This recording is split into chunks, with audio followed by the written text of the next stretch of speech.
हरे कृष्णा। जय श्री हरि। ओम नमो नारायणाय।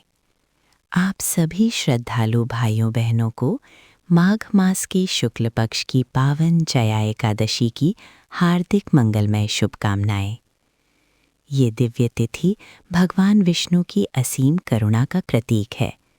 कहा जाता है कि सच्चे मन से इस दिन प्रभु का स्मरण मात्र करने से जन्म जन्मांतर के पाप धुल जाते हैं, भयंकर बाधाएं दूर होती हैं, प्रेत पिशाच योनि से मुक्ति मिलती है और आत्मा को परम शांति प्राप्त होती है।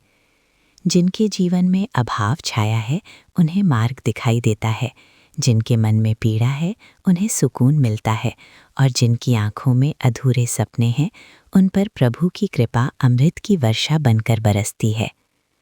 जया एकादशी का व्रत केवल उपवास नहीं बल्कि प्रभु के चरणों में पूर्ण समर्पण का महापर्व है। इस दिन श्रद्धा से कथा सुनने या पढ़ने मात्र से भगवान विष्णु स्वयं भक्त की रक्षा का वचन देते हैं और उसके जीवन में सुख शांति का दीप प्रज्वलित कर देते हैं। बहुत प्राचीन समय की बात है। स्वर्गलोक में देवराज इंद्र की विशाल सभा सजी हुई थी। नंदनवन में उत्सव का माहौल था। चारों ओर पुष्पों की वर्षा हो रही थी। देवताओं के मुख पर आनंद की छटा छाई थी और अप्सराएं अपनी दिव्य कला से सभा को सुशोभित कर रही थीं। उसी सभा में एक युवा गंधर्व था। नाम था विभांडक। उसकी वीणा की धुन ऐसी मधुर थी कि सुनने वाले भूल जाते थे कि वे स्वर्ग में हैं या स्वप्न में। और उसी सभा में एक अप्सरा थी। नाम था मदनलता। उसका रूप ऐसा था मानो कमल की पंखुड़ियां जीवित हो उठी हों और उसकी नृत्य लय में वसंत ऋतु का आगमन हो जाता था। जब मदनलता नृत्य कर रही थी, विभांडक की आंखें उससे हट नहीं पा रही थीं। उसका हृदय प्रेम की लहरों में डूब गया। वो इतना मग्न हो गया कि उसकी वीणा की ताल बिगड़ गई, स्वर लय से भटक गए। सभा की गंभीरता और अनुशासन भंग हो गया। देवराज इंद्र सब देख रहे थे। स्वर्ग में अनुशासन का उल्लंघन उन्हें कभी स्वीकार्य नहीं था। उनका मुख क्रोध से लाल हो गया। उन्होंने कठोर स्वर में कहा, मर्यादा का पालन ना करने वालों को अपने कर्मों का फल अवश्य भोगना पड़ता है। और उसी क्षण उन्होंने विभांडक और मदनलता को स्वर्ग से निष्कासित कर दिया। श्राप दिया कि वे पृथ्वी पर प्रीत योनि में जन्म लेंगे और घोर कष्ट सहेंगे। एक पल पहले जो दिव्य संगीत और आनंद था, अब मौन और पीड़ा का सागर बन गया। दोनों पृथ्वी पर हिमालय की ऊंची, निर्जन, बर्फीली चोटियों में प्रेत रूप में भटकने लगे। जहाँ पहले फूलों की महक थी, वहाँ अब हड्डियाँ चुभाने वाली ठंडी हवा थी। जहाँ मधुर स्वर थे, वहाँ अब अकेलेपन की चीखें गूंजती थीं। भूख, प्यास, ठंड और पश्चाताप ने उन्हें घेर लिया। उनका प्रेम अब आनंद नहीं बल्कि दुख का कारण बन चुका था। पर अंधकार की भी एक सीमा होती है। हर श्राप के भीतर मुक्ति का द्वार छिपा रहता है और वो द्वार अब जया एकादशी की ओर खुलने वाला था। हिमालय की उन बर्फीली घाटियों में वर्षों बीत गए। दोनों प्रेत योनि में भटकते रहे। कई बार वे एक दूसरे को देखकर रो पड़ते। मदनलता कांपते स्वर में कहती, क्या यही हमारा प्रेम का अंत है? और विभांडक सिर झुकाकर कहता, हमने मर्यादा भंग की, अब यही कर्म फल है। पीड़ा के साथ पश्चाताप भी गहरा होता गया। अब उनके हृदय में अहंकार नहीं बचा था, केवल एक प्रार्थना थी, हे प्रभु, किसी भी रूप में हमें इस शाप से मुक्त कर दो। एक दिन अत्यधिक थकान और भूख से मदनलता गिर पड़ी।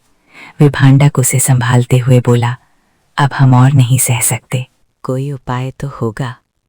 उसी क्षण जैसे दैवीय लीला हो, दूर नीचे एक छोटी सी घाटी में एक प्राचीन विष्णु मंदिर दिखाई दिया।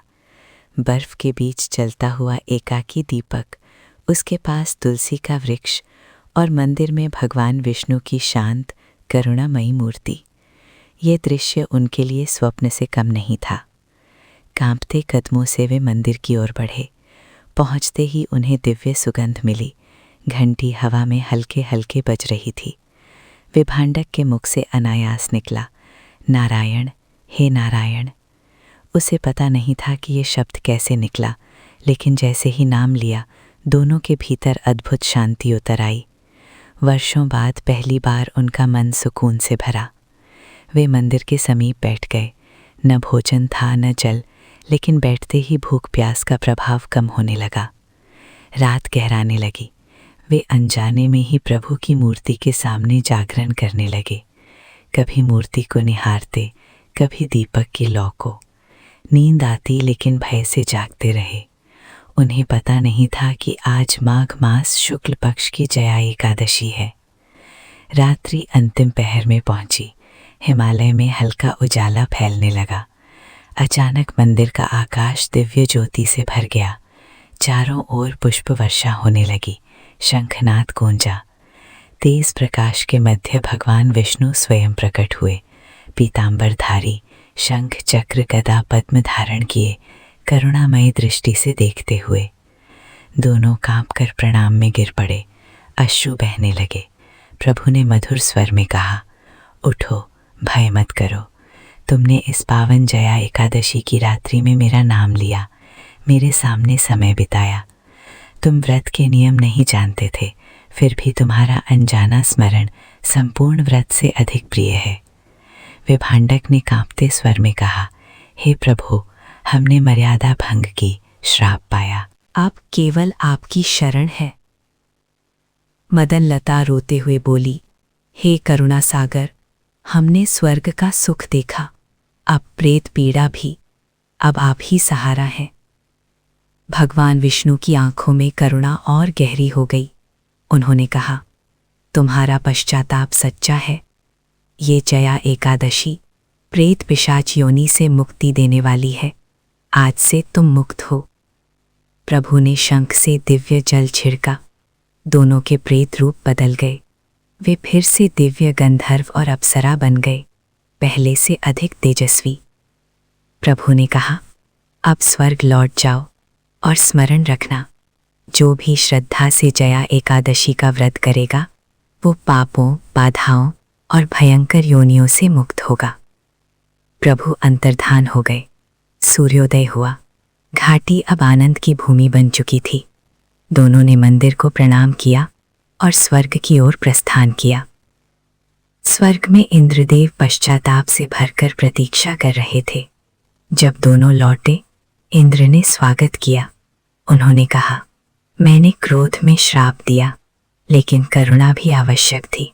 आज मैंने समझा, दंड सुधारता है, मुक्ति प्रभु की कृपा से मिलती है।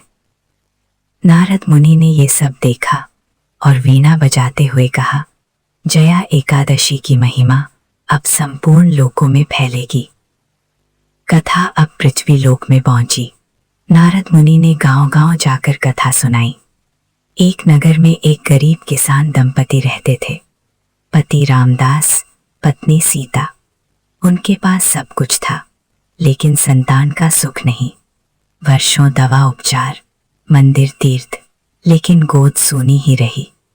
एक दिन नारद मुनि उनके गांव आए। रामदास ने कथा सुनी। सीता की आंखें भर आईं। उसने नारद से पूछा, महाराज, यदि ये व्रत प्रेत योनि से मुक्ति दे सकता है, तो क्या मेरी सूनी गोद भर सकता है? नारद बोले, वत्से, प्रभु की करुणा अनंत है। सच्चे भाव से व्रत करो, समर्पण करो, मनोकामना पूर्ण होगी। सीता ने संकल्प लिया। जया एकादशी आई। घर साफ किया, तुलसी को जल चढ़ाया, मंदिर सजाया। दोनों ने व्रत रखा। दिन भर प्रभु स्मरण किया, रात्रि जागरण किया। सीता ने प्रार्थना की, हे नारायण, मेरी गोद आपके चरणों में है। यदि इच्छा हो तो मातृत्व दो। सुबह पारण किया। तुरंत चमत्कार नहीं दिखा, लेकिन हृदय में विश्वास जाग गया। कुछ महीनों बाद सीता ने गर्भ धारण किया। घर में खुशी की लहर दौड़ी। समय पर एक पुत्र का जन्म हुआ। बालक में दिव्य शांति थी। वो छोटा होते ही मंदिर की घंटी सुनकर हाथ जोड़ लेता। रामदास सीता हर सुबह तुलसी में जल चढ़ाते, प्रभु को धन्यवाद देते। नगर में ये समाचार फैला। लोग कहने लगे, ये जया एकादशी की कृपा है। सीता मुस्कुराकर कहती, ये सब प्रभु की लीला है। बालक बड़ा हुआ। वो आगे चलकर भक्ति मार्ग पर चला और अनेकों को प्रभु की ओर मोड़ा। इस प्रकार जया एकादशी की कथा गांव-गांव फैली। रोगी को स्वास्थ्य, भयग्रस्त को शांति, अभावग्रस्त को समृद्धि मिली। ये पावन कथा यहीं समाप्त होती है। आशा है इस कथा ने आपके हृदय में प्रभु के प्रति विश्वास की ज्योति प्रज्वलित करती होगी। भगवान श्री हरि आपके जीवन से हर दुख, हर बाधा दूर करें, आपके घर को सुख, समृद्धि और मंगल से भर दें। अब हम फिर मिलेंगे एक नई भक्ति कथा के साथ। तब तक प्रभु का नाम जपते रहिए, भक्ति की इस यात्रा में बने रहिए। धन्यवाद। जय श्री हरि। हरे कृष्णा।